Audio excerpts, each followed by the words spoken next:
Привет, дорогие друзья! Добро пожаловать на канал Na'Vi Junior. С вами, как всегда, Яна. И прямо сейчас со мной на связи самый молодой игрок нашей организации. Участник команды Na'Vi Youth, он же Адам Фрозик. Привет, Адам. Всем привет. Адам, для тех, кто с тобой еще не знаком, откуда ты и сколько тебе лет? Я из Украины, мне 13 лет. Но сейчас ты живешь в Чехии, с семьей. Да. Сейчас я живу в Чехии. А как давно вы переехали в Чехию? 5 лет назад, плюс-минус. Я знаю, что у тебя папа в свое время, да и, наверное, и сейчас, очень много играл в Quake. И он, наверное, тебя и познакомил с компьютерными играми. Там дядя, он играл в 1.6, и он все еще, он не знал, что CSGO вышло, и он играл в 1.6, и он мне показал, игру сам, научил чуть играть. Он там мне подсказывал, там, что делать, там, прицел выше, на стрелочке не надо двигаться, нужно на VSD, там, все дела. И как-то так. Потом когда я обратно уехал в школу, написал, 1.6, и там сказали, там я нашел, что есть CSGO. Там у нас уже был компьютер. И я попросил папе, чтобы он не скачал. Там он платный еще был, чтобы он не купил. И я начал играть. У вас был один ПК на двоих? Да, у нас и сейчас один ПК на двоих. У меня сейчас новый ПК. Он старый ПК дал брату, папа.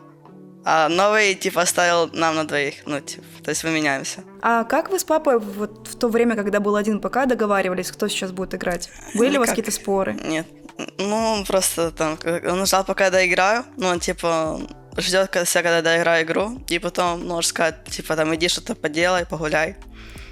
Моя очередь. Папа садится в Quake. Он садится, говорит, моя очередь, и все. Неплохо. А сколько папа наиграл в Quake? Может быть, он участвовал в каких-то турнирах, где-то выступал? Он наиграл вроде что-то больше, чем 1500 часов, только Quake Live, еще там до этого был Quake 3. Неплохо. И он не говорил, что всякие ездил, там 1 на 1, какие-то призы выигрывал. А папа не пробовал тебя подсадить на Quake, а не на CS? Нет, не пробовал. Он не осуждал твой выбор? Что зачем КС, вот когда Quake, динамика, вертикальный геймплей, так круто? Нет, не осуждал. У тебя брат, насколько я знаю, тоже играет в Fortnite, правда? Да. И Майнкрафт, и Brawl Stars. Он все играет. Brawl Stars. Сейчас популярно. Ты сам пробовал какие-то другие шутеры? Тот же Valorant, либо, возможно, Battle Royale? Я скачал Valorant, помню. Зашел. Сыграл 2 раунда, меня убили. На 3-й раунд мне звонит папа, что ты делаешь, такое играю. Потом меня убили, я вышел, удалил. Больше не заходил. Nice try в любом случае. Да. Какие-то другие игры, возможно, играл? Там тоже та же Dota, LoL. Нет, в Dota не играл. В PUBG чуть-чуть играл. 20 часов. Больше ни во что. Не зашел тебе Battle Royale? Нет. Я занял топ-1, убил с 1 фрагом. И все. Больше не играл. А сколько тебе было лет, когда ты начал играть в CSGO? Вот, после того, как тебя дядя познакомил. 10 лет. Мне уже почти 11 было. Я в мае, первый раз, 15-го вроде, начал играть. День рождения у меня в июне. У тебя очень необычный ник, Фрозик. Это вообще твой первый никнейм, и как ты его выбрал? Нет, не первый. А какой был первый? Супермастер. Я ждала этого все интервью. Я каждый раз спрашиваю, какой у тебя был первый никнейм, были ли какие-то странные, смешные ники. И все такие, да нет, и вот он, Супермастер. И как долго ты с таким ником бегал? Я не помню. Потом у меня не было ника, я так бегал. Потом мне что-то перестал нравиться, там какие-то рандомные ставил. Потом я играл 1 на 1 аимки. Там был ник Frozen или Frozen, я не помню. И мне что-то понравилось это слово. И нужно было единичку, как у Симпла. И я как-то придумал Фрозик. В тот момент, когда ты только начинал играть в CSGO, ты уже следил как-то за киберспортивной ареной? Нет, так иногда, что наша Na'Vi есть, посмотрел там пару матчей, и там на Ютубе, там только матчи старые были, и там что-то я смотрю, Na'Vi только выигрывает. Такое, зачем играть, что-то Na'Vi выигрывает, все матчи там просто. Зачем играть, если Na'Vi все выигрывает? Потом я посмотрел, там они, кажется, проигрывали даже. Тогда я не знал, что они проигрывали.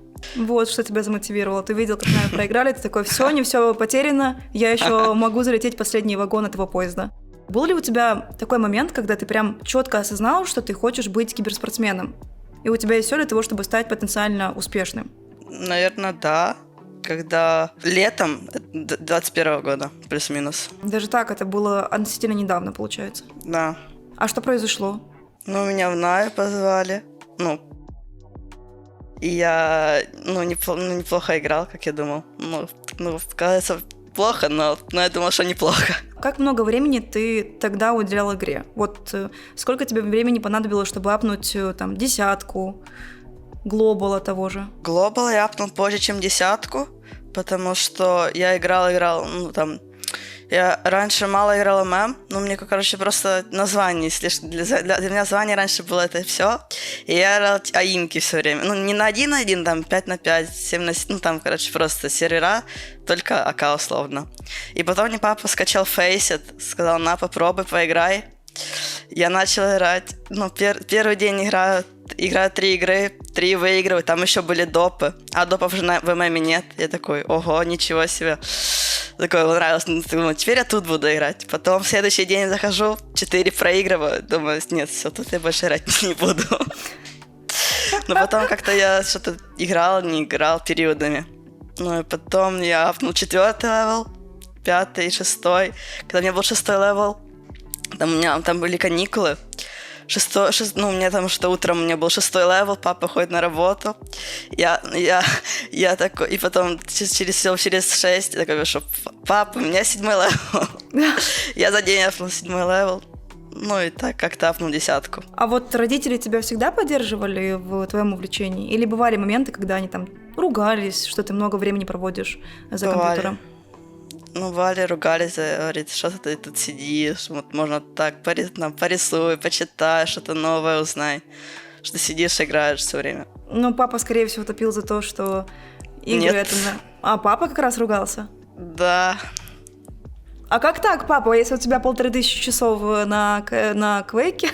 Хорошо, давай тогда перейдем уже непосредственно к команде Нави и как ты вообще попал в нашу организацию. Ты был с кем-то знаком ранее из наших игроков? Я с Родионом был знаком до этого. Я, конечно, не помню, как с ним познакомился, наверное, с Faceit.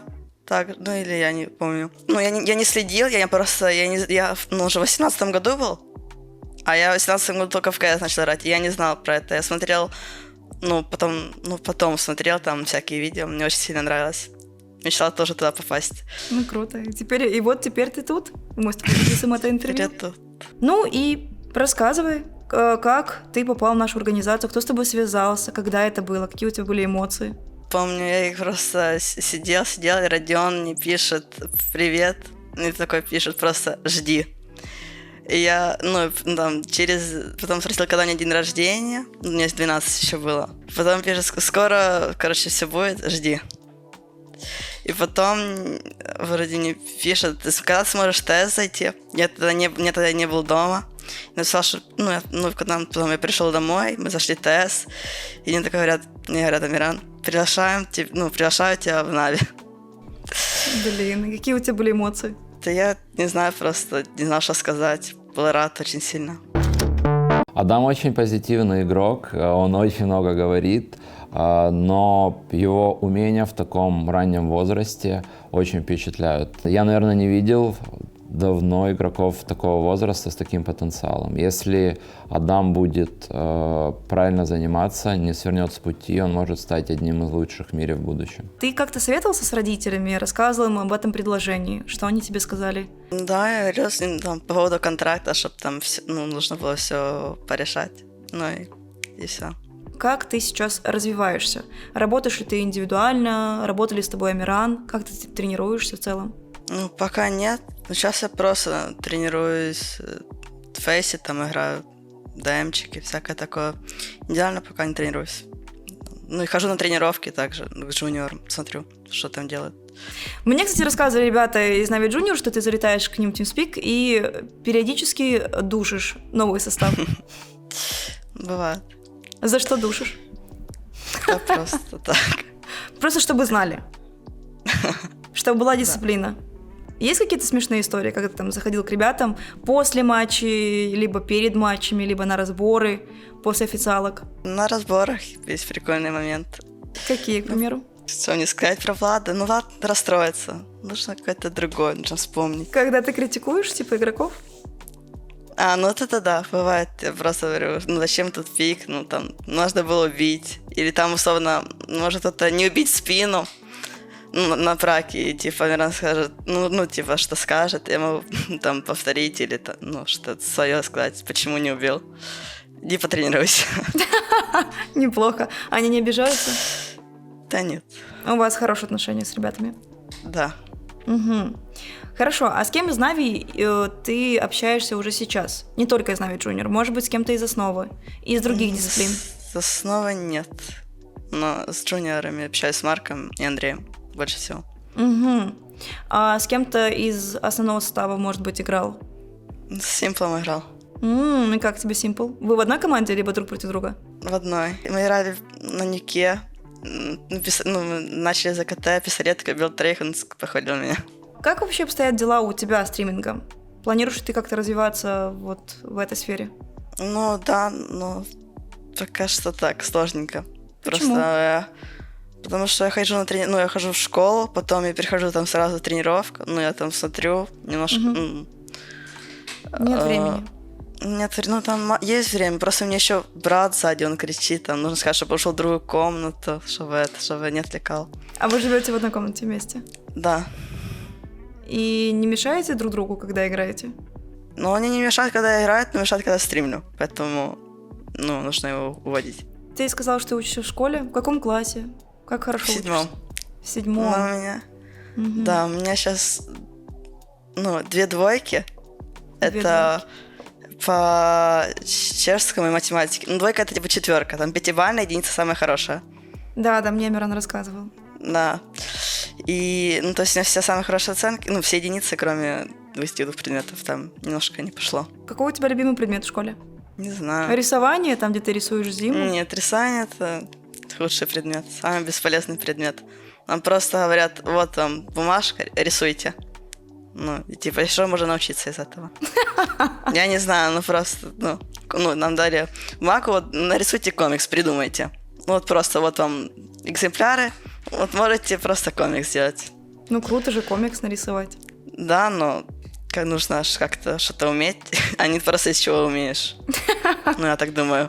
Но комикс — это интересно, мне кажется. О чем будешь рисовать комикс? В Чехии есть какое-то ТВ-шоу про зайцев, там смешное, типа. И, я, взял их имена и что-то с людьми сравнил. Переделал под себя. Как обычно проходит твой день? Вот чем ты занимаешься? Я просыпаюсь, там собираю рюкзак, одеваюсь, иду в школу, прихожу со школы, иду там на тренировку смотреть, там могу посмотреть пару праков, потом пойти либо фейсит играть, либо там индивидуально тренироваться.